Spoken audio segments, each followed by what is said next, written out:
2월 6일 오전 송은재TV 시작합니다. 지금 헌법재판소에서는 6차 변론이 열리고 있습니다.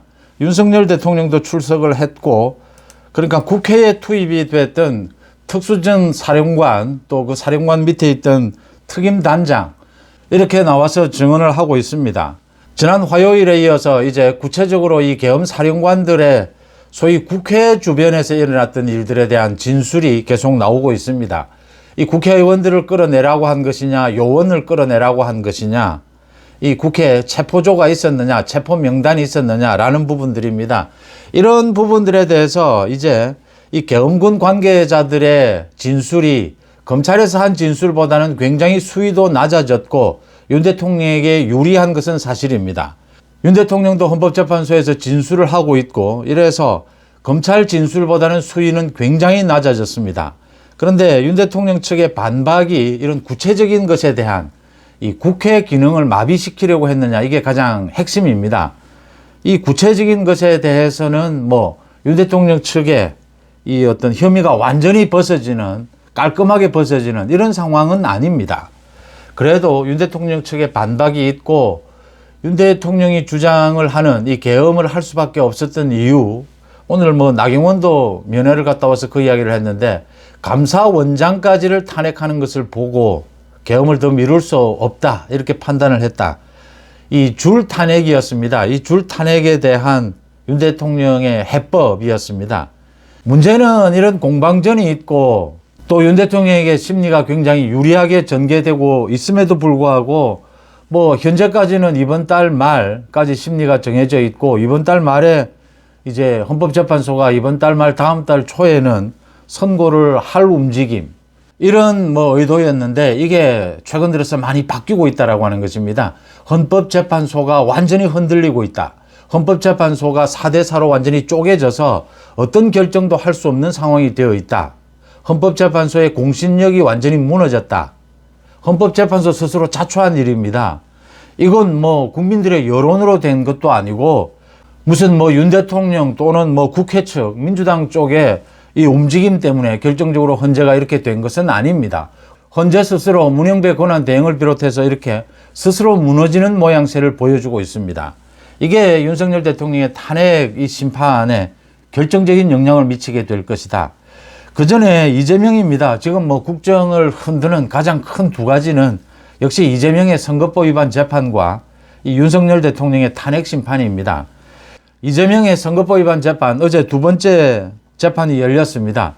이 서울고법의 선거법 재판부는 정말 놀라운 것이다, 훌륭하다라고 제가 평가를 하게 되는데, 이건 사실은 판사로서는 당연한 것입니다. 자연스러운 것이죠. 훌륭하다라기보다는. 지난달 23일 이재명의 선거법 위반 이 일정과 관련해서, 그러니까 오는 26일 결심 공판을 열겠다라고 못을 박아버렸습니다. 첫 재판에서. 이게 굉장히 중요한 결정이었습니다. 어제 또 중요한 결정을 했습니다. 이재명이 13명의 증인, 더 나아가서 여러 명의 증인을 더 추가하는데, 검찰도 고 김문기의 동생을 이 증인으로 추가하자라고 하는 부분에 대해서 이 거부를 했습니다. 증인 3명만 받아들였습니다. 이재명 측이 주장한. 이 1심에서 증인 50여 명을 증언을 들었기 때문에 불필요하게 더 이상 증언을 들을 필요가 없는 것이다. 또 증거 채택에 있어서도 굉장히 단호한 입장을 보였습니다. 또 이재명이, 제가 어제 헛발질이라고 했는데, 이재명이 위헌법률 심판을 제청한 부분, 이 부분에 대해서도 딱 부러지게 결론을 내리지는 않았습니다. 그런데 이 재판 일정은 전혀 바뀌지 않는다라고 했습니다. 이재명 측의 이 제안도 듣고 검찰 측의 반박도 듣고 난 다음에 아마 다음 재판쯤에 결정을 할 겁니다. 그런데 어제 재판에서 사실상 결정은 한 것입니다. 이 선거법 재판 일정에는 전혀 차질이 없다. 그대로 19일까지 증인신문을 끝내고 26일 이 결심 공판을 하겠다라고 했습니다. 3월 선고를 하겠다라고 하는 것이죠. 이재명 선거법 위반 서울고법 이 재판부가 굉장히 이 공정한 재판을 이끌고 있다. 재판 내용에서나 이 일정에서나 그 부분이 굉장히 반가운 것이고, 이재명으로서는 이제 당 내에서도 이재명으로는 안 된다라는 이런 반발에 부딪히고 있고, 재판 지연을 이제 할 수 있는 모든 방안을 다 쓴 것입니다. 또 여러 가지 쟁점을 발굴하고 증인을 더 늘리려고 발부등을 치겠지만 지금 재판부의 태도로 보면 26일 결심 공판은 움직일 수 없다라고 하는 것입니다. 이재명은 뭐 말 그대로 사면 초과에 몰렸다 이렇게 보입니다. 그 다음 헌법재판소입니다. 윤석열 대통령의 이 탄핵 심리를 이번 달 말에 선고, 다음 달 3월 초에 선고, 이게 지금 헌법재판소의 문영배 이 권한 대행이 밀고 가는 그동안의 이 그림이었던 걸로 보입니다. 지금 드러나고 있는 것으로 보면. 문영배는 그러니까 윤 대통령에 대해서 이 심리도 하기 전에 이걸 탄핵 쪽으로 거의 결심을 굳히고 이걸 2월 말 3월 초에 선고를 한다. 이 민주당 이재명과 결탁된 그런 생각이었던 것으로 지금 하나 둘씩 읽힙니다. 이런 것들이 읽히면서 이제 헌법재판소가 완전히 무너지고 있다라고 하는 것이죠. 그래서 윤 대통령이 세부적으로 이 비상계엄을 둘러싼 여러 가지 세부적인 논란에 대해서는 윤 대통령이 좀 밀리는 것이 있습니다. 이 깔끔하게 해명이 되지 않는 부분들이 많이 있습니다. 특히 그 국회 기능을 마비시키려고 했던 부분, 이 체포 부분 이런 것들이 진술이 엇갈리기는 하지만 윤 대통령의 진술이 뭐 아무 일도 일어나지 않았다라는 것은 좀 이게 합리적이지 못하다 이럴 수는 있습니다. 그런데 전체적으로 그러니까 형사재판이 증거와 법리를 다투는 형사재판은 일단은 시간이 많이 걸리기 때문에 뒤로 젖혀두고 여기에서는 좀 불리하다 하더라도 국민들의 여론전, 국민들의 여론을 바탕으로 해서 헌법재판소가 지금 공정하지 않다. 전체적으로 계엄이 부적절한 부분이 있었다 하더라도 이 계엄을 할 수밖에 없었던 정치적인 목적, 이재명과 민주당의 국정마비 이 부분을 부각시키는 데는 성공하고 있다고 하는 것입니다. 거기에 대해서 이 이재명 국회에서 너무 서두르면서 또 헌재에서 일부의 4명의 재판관입니다. 문영배를 비롯해서 이 4명이 너무 서두르면서 헌재 스스로 지금 무너지고 있다고 하는 점입니다. 헌재 스스로가 무너진 지점이 제가 크게 언제나 말씀을 드렸지만 2가지입니다. 이진숙 방통위원장을 탄핵을 기각을 하면서 문영배를 비롯해서 4명은 무조건 찬성을 했습니다. 무조건 탄핵해야 된다고 했습니다. 이진숙 방통위원장은 탄핵할 사유가 없었습니다. 그 방통위원 2명이 된 것도 민주당이 반대해서 그렇게 됐습니다. 국회를 장악한 민주당이 통과시켜주지 않아서 이 방통위원이 2명밖에 남지 않았던 겁니다. 모두 민주당 책임이었습니다. 근데 그건 모두 빼버리고 규정에도 없습니다. 2명은 안 된다라는 규정은 없습니다. 그런데 2명은 좀 문제가 있지 않느냐라는 식으로 3명이 아니어서 문제다, 5명 다가 아니어서 문제다 라는 식으로 이걸 확대 해석을 해서 이준석에게 탄핵 결정을 한, 찬성을 한 이 4명의 재판관, 여기에 반대해서 합리적으로 볼 때 이 이준석 방통위원장은 탄핵할 사유가 없다. 이 방통위가 이렇게 완전히 마비된 것은 민주당 책임이다. 이렇게 본 헌법재판관 4명이 있어서 이렇게 4명으로 완전히 헌법재판소가 쪼개졌다라고 하는 것입니다. 또 하나가 있었습니다. 소위 마은혁 임명 관련했습니다. 마은혁 임명 관련해서 지난 3일 선고를 하려고 하다가 그날 아침에 2시간 전에 결정을 뒤집어 엎습니다. 4명이 부딪힌 것이죠. 마은혁 임명 이거 안 된다.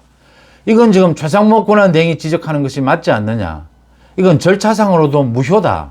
국회 의결도 거치지 않고 의원시기가 마음대로 이렇게 권한쟁의 심판을 할 수 없는 것이다. 또 여야 추천하는 1명씩은 최상목 권한대행이 임명했지 않느냐. 여야 합의해야 된다라는 관례를 깬 것, 이 부분은 최상목 권한대행이 임명하지 않는 것이 이게 내용적으로 아무런 문제가 없다. 헌법재판소가 지금 8명의 재판관으로도 충분히 심리를 진행할 수 있다. 이걸 서두를 이유가 없는 것이다. 이런 내용들이었습니다. 그래서 뒤집어졌습니다. 여기에서부터 이제 헌법재판소가 스스로 무너지고 있습니다. 4명이 이렇게 갈라지게 되면 어떤 것도 결정할 수 없습니다. 아무것도 결정할 수 없습니다. 그래서 지금 한덕수 권한대행 탄핵한 부분에 대해서도 19일 첫 변론기일을 잡았는데 이게 변론도 필요 없다라고 하는 것입니다. 이건 지금 소위 이 탄핵의 의결 정족수입니다. 151석이냐 200석이냐. 이 의원식이 이것도 151석으로 결정한 건데 이 절차가 잘못된 것만 확인하면 이 곧바로 탄핵 기각입니다. 그런데도 지금 뭐 탄핵 심리를 하겠다, 19일 하겠다, 순서도 지금 엉망이 되어버린 겁니다. 한덕수 탄핵 심리 이것부터 먼저 해야 하는데 마흔역부터 먼저 하겠다라고 된 겁니다. 헌법재판소의 탄핵 인용은 6명의 동의가 있어야 합니다. 여기에서 이제 민주당 이재명도 마찬가지고 이 문형배 권한대행도 마찬가지입니다. 문형배 권한대행은 지금까지의 이런 이 헛발질, 엇박자로 보건데 윤 대통령에 대해서 탄핵 인용을 전제로 하고 이번 달 말이나 3월 초에 선고를 한다. 이렇게 밀어붙였던 겁니다. 근데 이게 어려워졌다. 4대4로 나뉘게 되면 이 사실 윤 대통령에 대해서 지금 하고 있는 탄핵 심리가 크게 이 세부적인 논쟁들이 큰 의미가 있겠느냐. 윤 대통령 측의 전략인 것입니다. 이것보다는 지금 헌재가 완전히 무너져서 4대4로 지금 갈라진 상황에서는 탄핵 결정을 못합니다. 탄핵 인용을 못합니다. 이 상황에서 문형배가 어떤 결정을 할 것이냐. 이제 4명입니다. 미루게 될 것이다. 이렇게 이제 윤 대통령에 대해서 탄핵 이 결정을 못할 바에는 인용을 못할 바에는 미루는 것을 생각할 수밖에 없다. 지금 뭐 다 미루고 있습니다. 이제는. 여기에서 윤 대통령이 오는 20일 형사재판을 앞두고 헌재법 51조입니다. 같은 사안으로 같은 혐의로 형사재판이 있을 경우에 헌법재판소 심리를 정지할 수 있습니다. 정지해야 한다는 아닌데 정지할 수 있습니다. 윤 대통령 측에서 청구를 할 겁니다. 헌법재판소의 심리를 중단해달라. 헌재가 어떤 결정을 하는지 한번 지켜볼 일입니다. 그러니까 헌법재판소가 지금 문형배가 아무리 발부등을 쳐도 4대4로 나뉘어 있고 4대4 이 4명은 민주당으로 완전히 기울어 있는 것이고 나머지 4명은 합리적인 재판관들입니다. 이 중에서 한 명이 이탈하더라도 윤 대통령에 대한 탄핵은 결정하지 못합니다. 이럴 경우에 헌법재판소가 할 수 있는 것은 완전히 무너져 있는 상황에서 뭐 심리를 질질 끌고 선고를 미루는 그 이외의 방법밖에는 없습니다. 또는 심리를 중단하는 것도 한 방법입니다. 국회에서 문형배에 대해서 국민들의 청원에 의해서 지금 문형배를 탄핵하겠다라고 하는 것도 법사위에 계류가 되어 있습니다. 탄핵이 현실화되지는 않겠지만 헌법재판소가 완전히 공정성을 잃고 무너졌다라고 하는 것입니다. 당 통위가 저렇게 무력화된 것은 민주당 때문이었습니다. 헌법재판관 3명 중에서 1명을 임명하지 않고 있는 것도 민주당 때문이었습니다. 민주당의 국회 독재 횡포 때문이었습니다. 그런데 이 부분에 대해서는 헌법재판소 4명의 재판관입니다. 눈을 감고 이상한 판결을 내렸고 또 이상한 판결을 내리려고 하다가 연기가 된 것입니다. 헌법재판소가 완전히 흔들리면서 윤 대통령의 이 탄핵 심리에 대한 전략이 적중하고 있다. 지금의 이런 식이라면 헌법재판소는 지금 탄핵 심리를 중단하든지 아니면 탄핵 심리를 계속 지연시키면서 시간을 끌 수밖에 없는 이런 상황에 와 있다라는 것이 분명해지고 있습니다. 송은재TV 마칩니다. 고맙습니다.